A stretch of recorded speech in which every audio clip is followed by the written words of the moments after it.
Over the past 3 years, I've been working on a comic book series about a superhero called Turtleman. He's an incompetent superhero. He never gives up, even when he really should. And recently, I've adapted it into an animated pilot. So before Turtleman was an animation, it was a comic book series. I did the first Turtleman year 1 when I was a senior in my undergrad.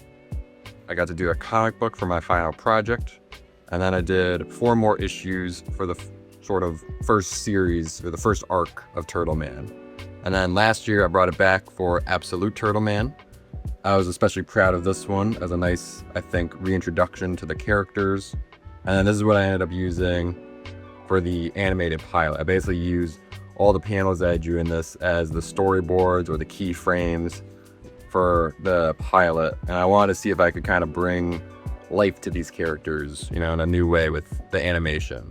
So I think my view on animation is very simple.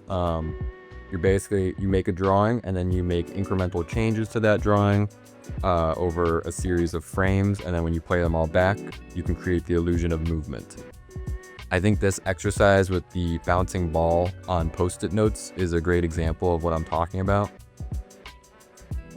The final animated pilot was a lot more complicated than this, but that idea of incremental changes, that was the foundation for my approach with it. For the actual animation, I do most of it in Procreate and Procreate Dreams. I can set up the backgrounds, the characters, the props on different layers, and then animate them later. I take the panel from the comic that is acting as my storyboard.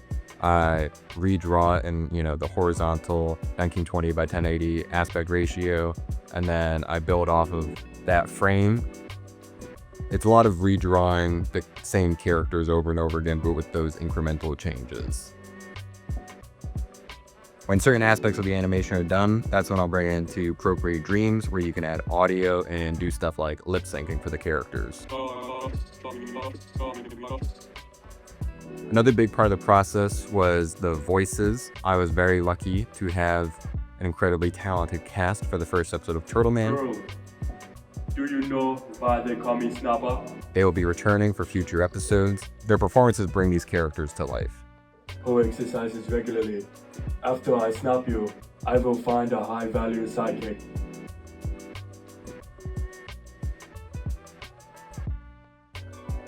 Adapting my comic into an animation was really interesting, and it gave me a chance to kind of play with the timing, the performances, the movement, and kind of see how far I could push the characters in this new medium.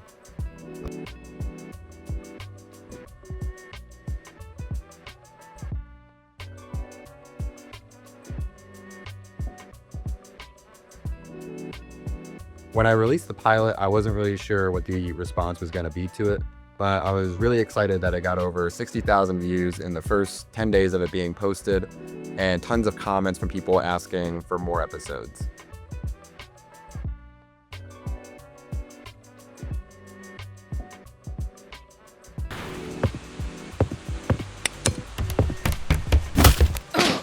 Well.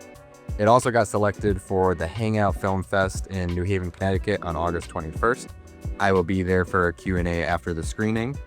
And that's just another thing I never would have thought would come out of making that comic 3 years ago. I'm working on the second episode now. I can't show you too much yet, but I can say that this guy is going to be causing some issues for Turtleman.